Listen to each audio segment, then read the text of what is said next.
Something huge is happening in the tech world, and it's almost completely hidden from view.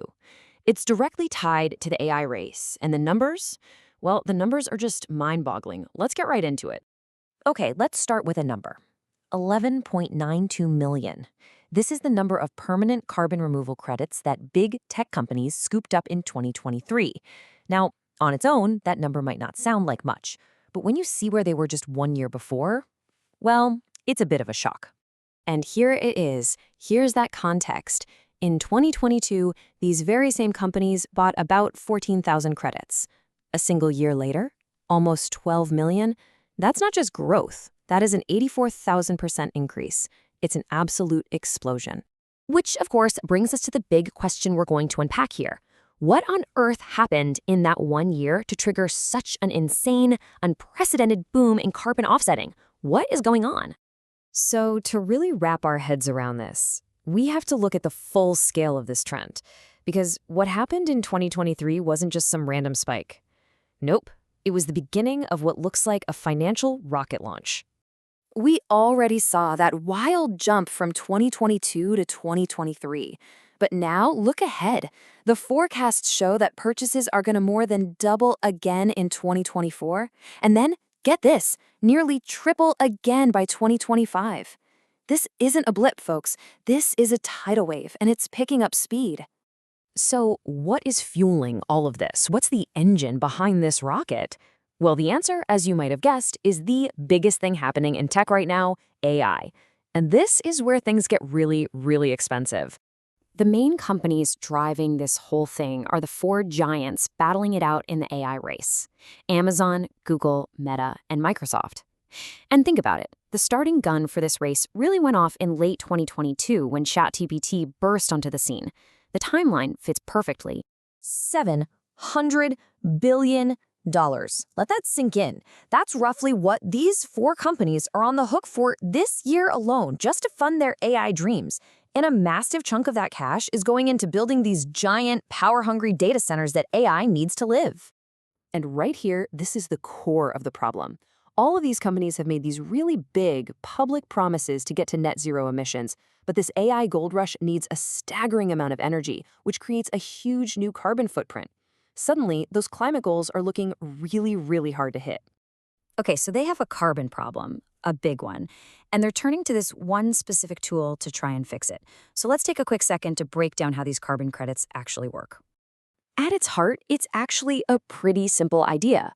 One carbon credit stands for 1 metric ton of CO2 that's been pulled out of the atmosphere. They're basically permits you can buy and sell. It's kind of like paying someone else to clean up the carbon mess you're making over here. So the process is basically 2 steps. Step 1, building and running all these AI data centers pumps out a ton of carbon. Step 2, to cancel that out or offset it, a company buys credits. That money then funds projects that are designed to pull the exact same amount of carbon back out of the air. And what kind of projects are we talking about here? Well, this isn't just planting a few trees. We're talking about some serious high-tech solutions. Things like direct air capture, which are basically giant machines that literally act like vacuums for CO2, sucking it right out of the sky. Or other cool processes that speed up the way nature already stores carbon. Now, while all 4 of these tech giants are in on this, there is one company that is so far ahead of everyone else that it's basically created this market all by itself. We have to talk about Microsoft. I mean, this quote from Shilpika Gautam, the CEO of a climate finance platform called Apna, just says it all. She says the carbon removal market is, quote, basically Microsoft. They aren't just a player in this new game. For now, they are the game. And their motivation for this is crystal clear and, frankly, incredibly ambitious. Microsoft has this goal to not just be carbon neutral, but to be carbon negative by 2030. That means they want to remove more carbon from the atmosphere than their entire company emits. And this AI boom just made that goal way, way harder to achieve. And Microsoft is really open about their strategy. Their chief sustainability officer basically said, look, as a first mover, we can send a huge demand signal to the market. By buying so much, so fast, they're yelling to the world, hey, build more of this stuff, we'll buy it. They're literally trying to jumpstart an entire industry all on their own. Okay, but this whole thing brings us to a much bigger, much thornier debate. Is this massive spending spree a real solution to the climate problem, or is it just a convenient way to distract from a much harder issue? So, on one hand, you have the pragmatic argument.